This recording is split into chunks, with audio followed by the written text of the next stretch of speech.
This is Meet the Media. Radio, television and newspapers constitute some of the most influential sources of information for our country. The media can play a crucial role both in the representation of sexual minorities and in improving their position in society. But how well is news media actually covering this community? Joining us to have this conversation this morning is a couple of my guests that I'm very grateful to have with me in the studio. I've got Bev Ditsy, who of course is a well-known lesbian activist, documentary filmmaker and producer. I've also got Carl Collison, who's the Mail and Guardian's Rainbow Fellow. Obviously what he is covering. Thank you so much for coming in, Carl. And in our Cape Town studio, we also have Simone Heradine, and hopefully we won't have any technical glitches there. Thank you guys so much for coming on to the program. Thank you, Eusebius. Bev, I'm going to start with you. I mean, let's just shoot the breeze. The big question, and then we'll get into the detail. In general, what are your thoughts on how sexual minorities and different genders and people who are gender non-conforming are portrayed in the South African media? I think it's improved in the last, 10, 20 years. I mean, obviously, we've got roles that are being played by LGBTIQ people in the media, in all kinds of soaps and dramas. But when it comes to reporting of critical issues and matters, I think it's appalling. It's a little better than our neighbors on the rest of the continent, but so much more can be done. But appalling in what sense? Then so invisibility or in how it's covered? It is the coverage itself is inflammatory to a large degree. You know, so where there could be. And we're not just talking about positivity alone, you know, we're talking about a proper coverage. For example, there's just so many crimes that are happening against LGBTIQ people, and you'll see an inflammatory headline. I saw one, Isolezwe, I think it was in KZN, that said, Izitabane, you know. I mean, when you use that word like that as a big headline, all you're doing is being inflammatory. Carlo, do you agree with that? I agree. Yeah, I do agree. I think that the media generally, there are three kind of narratives that the media follows. It's either sensationalist, like gossipy, who's sleeping with who, he could possibly be gay. Then there's also the victim thing. Like the only time a lesbian makes it into a newspaper is when she's been murdered, you know. And then there's also, So what, I mean, so you are the Rainbow Fellow. Yeah. How do you conceptualize your role at the Mail and Guardian? I try to, as far as possible, make it as the coverage as nuanced as possible, so that there isn't. So the third narrative is the kind of performative. So people, Eusebius who kind of like, perform their perform our sexuality in order to be palatable. So my kind of what I try to do is try and make covered in a more nuanced way. So you have, do you know what I mean? Absolutely. It doesn't play into those. Let's bring Simone in there. Simone, I want to bring you in there in our Cape Town studio. The other problem, of course, Simone, is that we're trying to just have this acronym LGBTIQ, but often in reality what we mean by that is gay men, maybe lesbians, and we hardly ever focus on transgender persons in this country. Give us your thoughts about the representation of the transgender community in particular in the South African media landscape. Yes, good morning, Eusebius. It's a lovely day in Cape Town. And obviously, as my colleagues were rightly saying, that we still have a long way to go with the correct language usage of reporting within the media. And as you've said, Eusebius, often the media just substitute the word gay for LGBTI persons. And while obviously a transgender or an intersex person can be gay or lesbian, that is not the issue. The issue is that it is the person's gender identity. And quite often when I was an editor myself at the Record newspaper and writing for newspapers like the Daily Sun, I insisted on the utilization of the written out the word of lesbian, gay, transgender, bisexual, intersex, and quite often editors used to fight with me and say, no, that's just too long. We need more space for that. So can't we just substitute it as gay?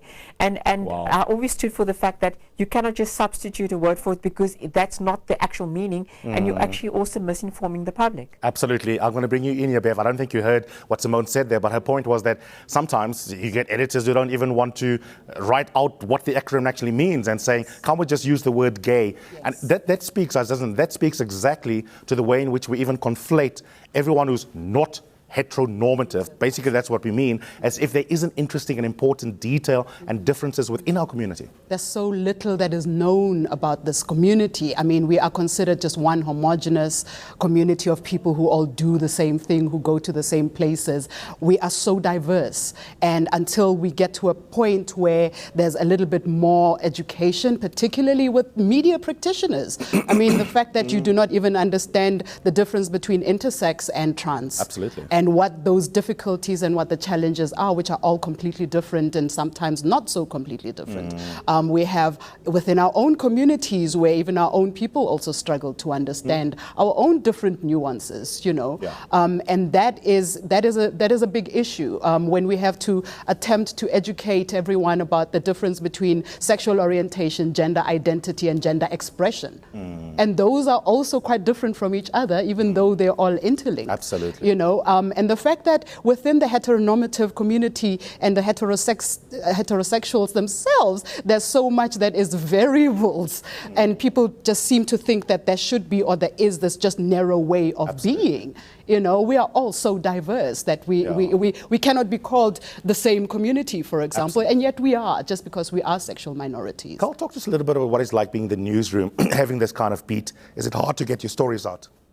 No, fortunately not. I mean, MNG is very supportive. My news editor, Beauregard Trump, to his credit, is always pushing me though to keep it topical. So to make. But what does that mean? So though? to keep the. I tell you where I'm coming with this question is that, you know, there's always this thing like, okay, now and the Mail and Guardian has done better than any other paper because at least it's a dedicated beat now. Sure. But there's always this thing like, okay, now we've got this special thing, you know, like at the back pages you've got sport. On page 4 you might have the rainbow column.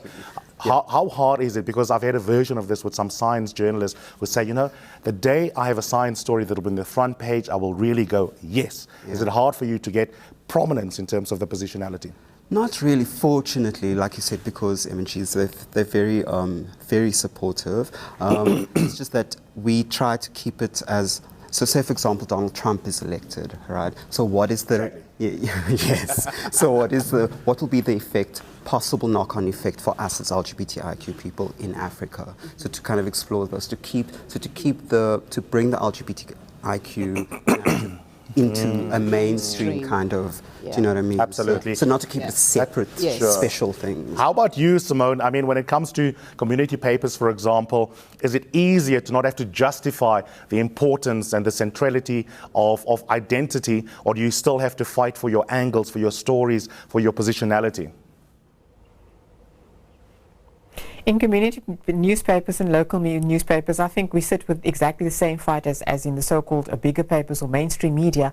And also, you know, there's the utilization of words. Just the other day, as I was researching a bit for this discussion this morning, I saw the newspaper, The Sowetan, publicizing or having an article about someone or other that had a sex change. And some of these words that the media actually use are derogatory. It's derogatory to the person themselves. It's not the way that the person identified themselves as. If we look at the coverage of lesbians and so-called corrective rape being reported, I also think that you were chatting earlier on to Khadija about investigative journalism and getting down to the facts, is that I also think the media should, you know, investigate, because so many of those so-called lesbians have actually identified, or quite a few actually, have identified as transgendered or transgendered men, and they are targeted because they project the opposite gender, or what the public out there sees as the opposite gender. So there's also a lot of investigation that the media fraternity itself, and pardon using the sexist term as fraternity itself, should actually indulge in and investigate as to how they're going to report these issues. Because I also feel that the part of the media is also there to educate the public, and obviously not to educate the public so that we can get a 20% pass in maths, but just educate the public on the proper usage of certain vocabularies and certain words within the LGBTI community as we're using it at the moment. And as one of my colleagues was saying earlier on, you know, even for me the word community is problematic as well, because a community is an homogenous group of people that shares the same interests and ideals. And as my colleague said earlier on, there's such a wide range of persons within the LGBTI spectrum, the heteronormative spectrum, and the entire continuum that people find themselves on within the sexual and gender identity I would ask you just scales. to hold that thought. I totally agree, and the homogenization of the community itself is problematic. But on that note, let's quickly go shopping. Talking about 20%, we need to make sure that 20% of the show is devoted to ad breaks. But after the break, we will continue exploring, on a more positive note, what are the different kinds of ways in which the media may yet play a better role in terms of improving the way in which they report on sexual and gender minorities. Please do stay with us.